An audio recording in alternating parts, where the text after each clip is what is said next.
Assignment 1 of ED03341 has been inspired from a previous professional experience located in Quilpie. Similar to the professional experience, the learning context for Assignment 1 applies to the rural setting of Sandy Plains State School, located in central Queensland, with the context focus of a Prep Tier 3 class of 17 students. There are 3 Prep students, all of whom are confident and eager learners. There are 4 Year 1 students, 2 of who are first cousins, and due to the family's relationship, the girls, Kate and Samantha, are known to be quite competitive with one another. One of the other Year 1 students, Jacob, is working at a prep level and is recognised as having an intellectual impairment, however is yet to be medically diagnosed, though Jacob has proved to be an effective learner through kinesthetic and peer-based pedagogies. In Year 2, there are 6 students.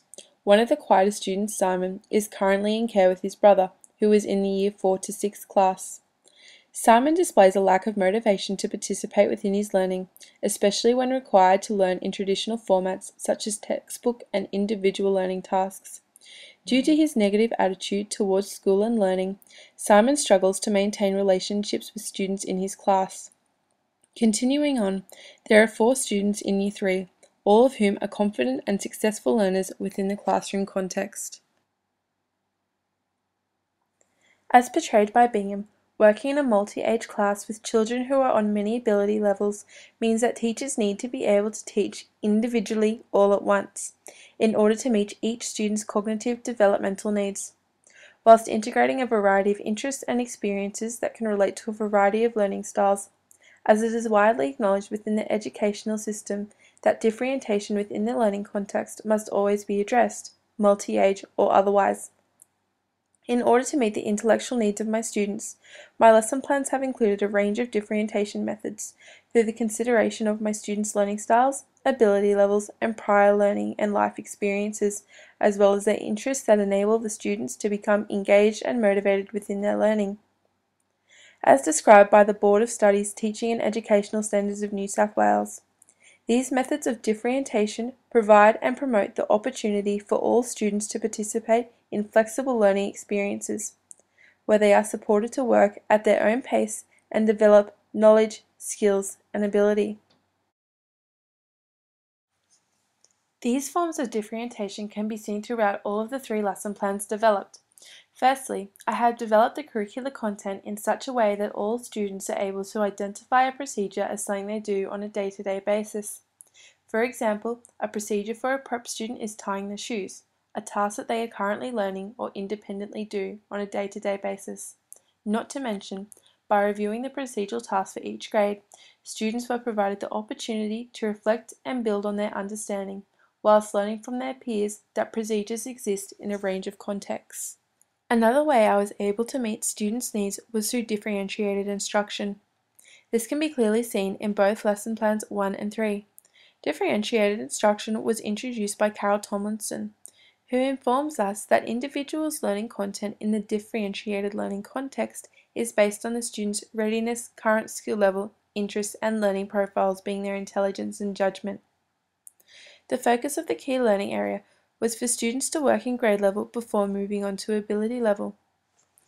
This strongly applies to Jacob, who is currently working at a prep level. Once Jacob's limitations and abilities are recognised, he, along with other students, can then be separated into ability levels. This provides students with the opportunity to work at a steady pace with support from their peers whilst adapting to various levels of independence, alongside receiving teacher guidance. This firstly enables myself as a teacher to determine what the learner is capable of achieving before setting higher standards of learning. Furthermore, Bingham explains that by creating the workshop structure, students are able to revise their current knowledge and understanding as a whole class and build on their experience at an appropriate level. By doing this, younger or lower level students aren't placed in the predicament where they will be overshadowed by older or higher ability students, yet are still given the equal opportunity to share and respond to the inquired task when meeting back as a class to discuss and synthesize their learning. In turn, reducing Kate and Samantha's competition, as comparison is removed during the key learning experience and synthesizing stage, thus allowing students like Kate and Samantha to feel an internal sense of achievement rather than being motivated to achieve through external rewards such as being the winner, as suggested by Richard Ryan and Edward Deci, the creators of the self-determination theory. Supporting the removal of the classroom competitiveness and promoting the inclusion is Head Start, an Office of the Administration for Children and Families, which recognizes that providing children with roles and responsibilities removes aspects of competitiveness. It promotes peer cooperation and inclusion for students like Simon, who often reside to themselves. By providing a role where inclusion and responsibility merge together, Simon is likely to feel that his role will assist in the group's development of the task, thus making him a valuable member to the group, in turn improving his social and emotional well-being and attitude towards learning in the classroom.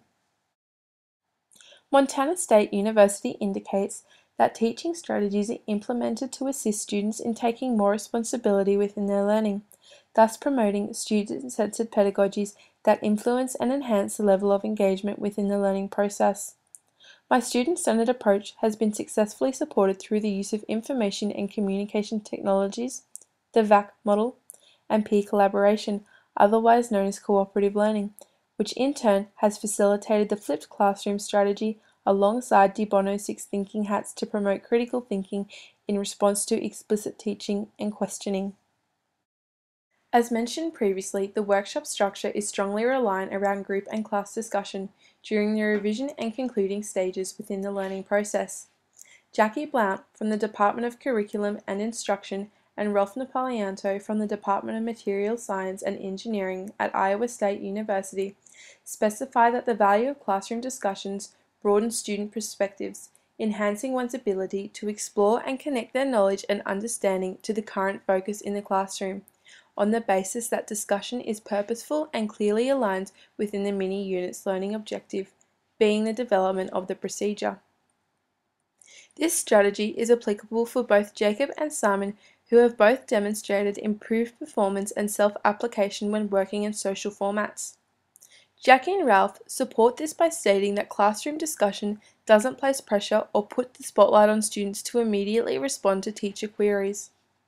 Rather, it provides hesitant and unsure students, such as Jacob and Simon, to hear the thoughts of their peers and identify with their experiences with varied perspectives, thus building on the learner's confidence to where these students will in turn feel confident to share their thoughts when aligned with effective ground rules, enabling all peers to foster a mutual respect towards all participants. The competitive aspect has been removed from the group's learning situations by providing groups with varied procedural tasks, as mentioned previously within the topic of differentiation.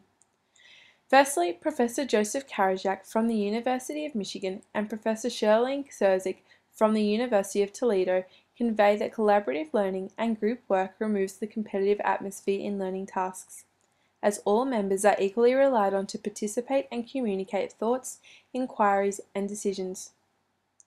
By encouraging full collaboration and participation, all students will continue to successfully develop both social and interpersonal skills, thus enabling students such as Kate and Samantha to develop effective communication skills with those who share varied perspectives, in turn equipping them to become cooperative and respectful learners.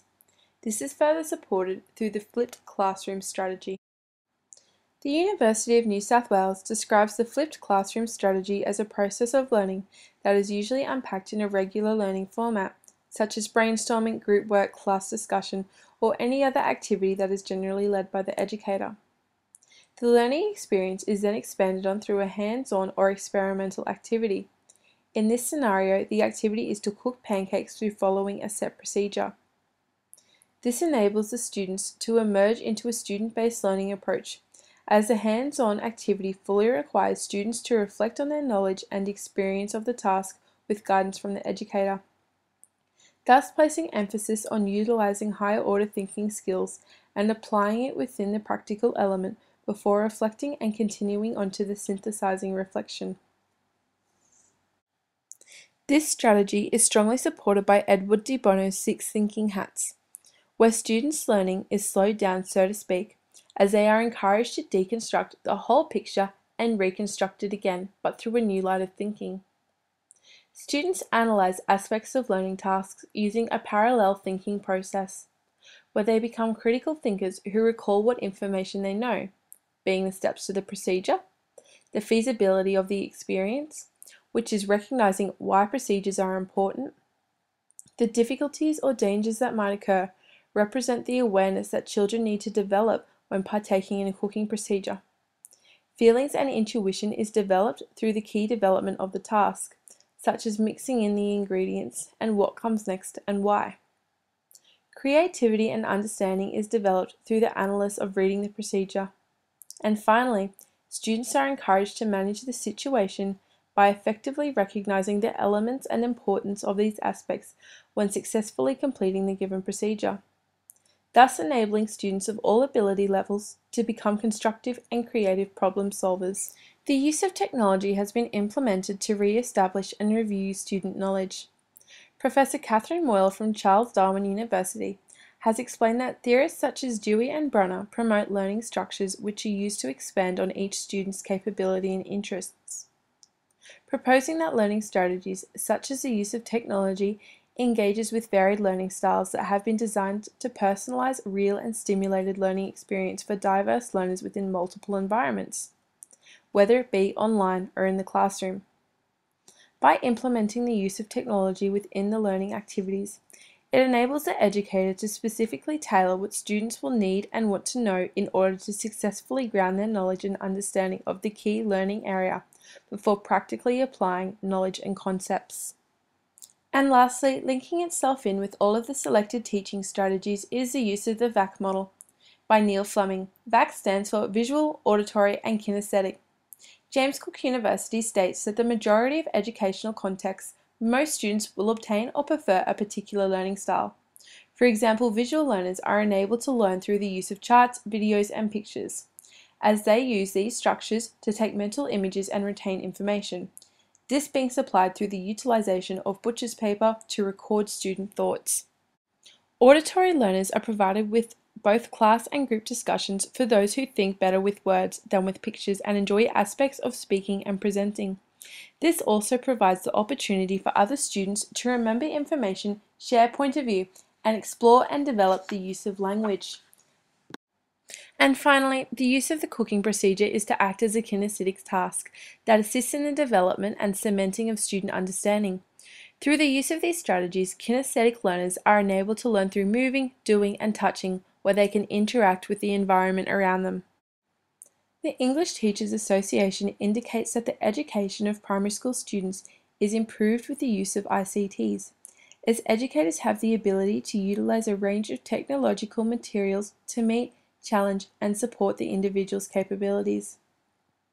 Furthermore, Professors Michael Sankey and Michael Gardner from the University of Southern Queensland, as well as Dawn Birch from the University of Sunshine Coast, suggest that when technologies are combined with engaging visual and auditory features, the learner is more engaged with the lesson and will often show a greater will to participate, interact, and challenge their output levels.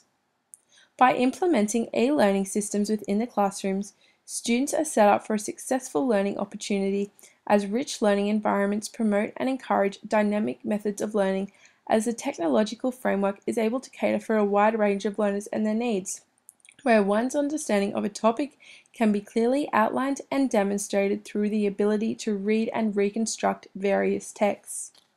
Secondly, the use of butcher's paper has been utilized throughout the class discussions, as it provides students with a visual and possible kinetic stimuli, fostering information retention. The organization Fostering History and Ourselves suggests that this strategy is often used in a way that students are provided with the opportunity to participate but at their own pace. The use of the butcher's paper enables students to organize prior knowledge about the content of the mini-unit, where they can reflect on their own thoughts as well as the thoughts of others. This is often recognized as a useful tool for personal and intellectual processing, as it can then be displayed in eyesight, making it an accessible and affordable resource. The tuck shop has been utilized for the cooking experience of the procedure, as it is a pre-established area for the food preparation and the only area to do so safely. The Kids Health Organization states that by undertaking a cooking activity in the appropriate environment, students will be educated on personal hygiene, safe food handling, and hazards within the kitchen and tuck shop or other cooking environment. Through the use of differentiated pedagogies, teaching strategies, and effective resources, students are set up to experience a series of meaningful learning episodes that develop and draw on real-life experiences which are relevant to learners of all ages and capabilities.